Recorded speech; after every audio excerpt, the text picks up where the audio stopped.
네, 안녕하세요. 중학교 3학년 사회. 오늘은 행정부의 조직과 기능에 대해서 한번 알아보도록 하겠습니다. 오늘 수업은 전체 순서 10번째 수업 순서라고 볼 수 있습니다. 자, 오늘은 국무총리와 장관, 국무회의와 감사원에 대한 거를 중심으로 볼 건데 전체적으로 조금 흥미를 위해서 우리 행정부의 조직도나 공무원 직급 체계 이런 것들에 대해서도 한번 같이 얘기를 해보고 밑에 내용을 본격적으로 정리를 해볼게요. 우리 행정부는 대통령이 가장 수반이죠. 위에 있고 그 다음에 밑에 국무총리가 있습니다. 국무총리가 실질적으로 각 부의 장관들을 이끄는 약간 그런 교감 선생님 같은 역할을 한다고 볼 수가 있고, 그 다음에 대통령 밑에는 직속으로 이 공무원들의 비리를 감사하거나 이렇게 조사하는 감사원이라는 곳이 있습니다. 밑에 정리를 다시 해보겠습니다. 자, 먼저 우리나라에는 2018년 정부 기준으로 정부마다 이름은 조금씩 달라질 수 있어요. 18개의 정부 부처가 있는데 하나씩 볼게요. 기획재정부는 돈 관련된 그런 거를 예산을 다루는 곳이고, 그 다음에 교육 관련된 교육부, 우리나라 교육부가 중요하죠. 그 다음에 과학기술정보통신부, 그 다음에 외교부, 통일부, 법무부. 법무부에는 검사들이 소속돼 있습니다. 이렇게 검사들이 이런 사람들이고, 그 다음에 국방부, 국방부에는 군인들이 있죠. 그 다음에 경찰들은 총을 들었다고 해서 국방부가 아니라 좀 다릅니다. 치안을 유지하는 거죠. 그래서 행정안전부 장관 밑에 소속돼 있습니다. 그래서 경찰들은 여기 있고요. 그 다음에 문체부, 산업통상자원부, 농림축산식품부, 그 다음에 최근에 코로나로 인해서 중요해진 보건복지부, 그리고 뭐 여성가족부, 고용노동부, 그리고 고속도로나 뭐 이런 것들을 관리하는 국토교통부, 해양수산부, 중소벤처기업부 이렇게 있습니다. 자, 요 중에서 이제 각각의 대통령 원수 밑에, 총리 밑에, 장관 밑에 1급 공무원부터 9급 공무원까지 쭉 있는 겁니다. 그래서 공무원 직급 체계를 보면 맨 위에 국가 원수가 있고요. 그 다음에 국무총리가 있습니다. 국무총리 밑에 1급 장관이 있고요. 그 다음에 뭐 차관, 좀 더 자세히 나누면 뭐 준차관 뭐 이런 식으로 다 나누기도 하는데 간단하게 보면은 이런 식으로만 쓰고, 그 다음에 1급 공무원부터 쭉 있고 5급 공무원도 이제 있죠. 5급 공무원은 급수가 낮은 것 같지만 우리가 행정고시라는 어려운 시험을 통과해서 이제 5급 공무원 공채된 공무원을 사무관이라고 하고 엄청나게 공부 열심히 한 사람들이죠. 그 사람들이 5급이다. 그러니까 생각보다 체계가 깊죠. 자, 여기 보면은 국무총리와 장관 사이에 부총리가 있는데 부총리는 뭐냐? 바로 기획재정부 장관이 이 행정부에서 행정부 내에서 의전서열이 국무총리 다음입니다. 그래서 이 사람이 장관이면서도 여기에 장관이 경제부총리라고 불리고요. 부총리는 2명입니다. 그리고 교육부를 통괄하는 교육부 장관이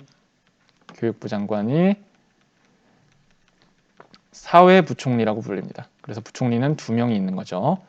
이런 식으로 해서 정부의 부서가 짜여져 있고, 그 다음에 요 밑에 차관장부터 해서 9급 공무원까지 쭉쭉쭉 이어진 공무원들이 있다. 이런 내용으로 이해하시면 되겠습니다. 간단한 내용이죠. 자, 그 다음에 행정부의 조직과 기능 이제 본 내용으로 들어와서 국무총리는 어떤 역할을 하는 사람이냐? 대통령을 보좌합니다. 학교에서 교장 선생님을 보좌하면서 각 부장 선생님들과 선생님들을 이끄는 사람이 교감 선생님이잖아요. 실질적인 업무를 하는 사람. 그래서 행정 각부를 지휘하고 조정해서 중요한 일을 처리합니다. 대통령은 우리나라에서 국가 원수의 지위에 있기도 하기 때문에 행정부의 총수반이긴 하지만 실질적으로 국무총리를 거쳐서 이렇게 하도록 법제화되어 있고요. 대통령이 임명하지만 국회 동의가 필요합니다. 다음, 행정각부의 장관들. 이 사람들은 실제로 행정 업무를 총괄하는 사람이죠. 그래서 국방부, 교육부, 외교부 등 이런 것들을 국무총리가 요청해서 대통령이 임명합니다. 보통은 이제 대통령들이 점 찍어 놓으면은 형식상으로 국무총리가 요청을 하면은 대통령이 임명하는 그런 형식을 취하고 있습니다. 다음 세 번째는 국무회의라는 회의인데요. 국무회의는 행정부 소속 공무원들이 하는 회의의 최고 회의기구라고 할 수 있습니다. 심의기관. 그래서 기관이라고 써 있지만 이거는 이제 회의를 말하는 거고요. 여기에서는 이런 법률을 한번 내보는 게 어때요? 법률 계획서, 법률안이나 내년에 우리나라 돈이 500억 원인데 이걸 어떻게 쓸까요? 돈을 어떻게 쓸지를 다루는 보고서, 예산안이나 계획서 같은 거 이런 거를 회의하고 결정합니다. 자, 여기는 대통령을 중심으로 해서 중요한 사람들이 다 들어옵니다. 국무총리, 그 다음에 장관, 그리고 기타 등등 때에 따라서 중요한 사람들이 여기에 포함되기도 하고 빠지기도 합니다. 이렇게 모여가지고 중요한 회의를 한다. 그게 바로 국무회의, 국가업무회의 이렇게 기억하시면 될 것 같아요. 그 다음에 감사원이라는 곳도 있는데 감사원은 행정부의 최고 감사기관이에요. 감사라는 건 조사하고 감시한다는 뜻입니다.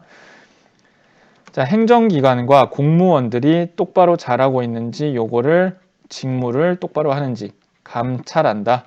감찰이라는 건 조사하고 징계해서 문제가 있으면 신고하고 고발하고 하는 걸 한다는 거죠.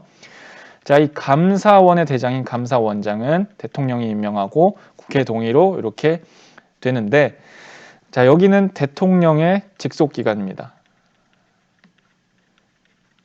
그러니까 그 지위가 상당히 높다는 뜻이죠. 여기 보면은 여기 조직도에서도 감사원이 여기 있으니까.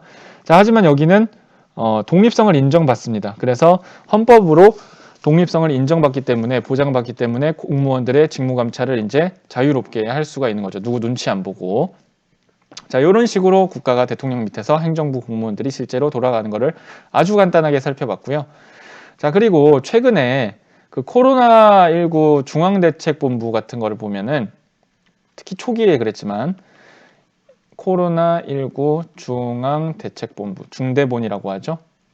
이렇게 국가적으로 큰 일이 있을 때 이런 본부의 장을 누가 하냐? 대통령이 직접 나서서 할 수는 없잖아요. 근데 중앙대책, 전국의 약간 재난 같은 상황이잖아요. 코로나. 그래서 이 장을 실질적으로 대통령을 보좌하는 국무총리가 합니다. 그리고 국무총리가 항상 나와서 브리핑하고 했던 게 그래서 그런 거고요. 이 사람이 모든 걸 다 할 수 없으니까 그 밑에 보건복지부 장관이 이 중앙대책본부의 장 밑에서 실질적으로 이런 코로나 상황 같은 거를 좀 통솔하고 그렇게 일을 진행을 하고 있는 겁니다. 그래서 이런 식으로 대통령 밑에 있는 어떻게 보면 부하라고 할 수 있는 사람들의 조직이 이렇게 돼 있구나라는 거를 한번 기억해 주시면 좋을 것 같습니다. 자, 오늘 수업은 행정부의 조직과 기능 여기까지 알아보도록 하겠습니다. 감사합니다.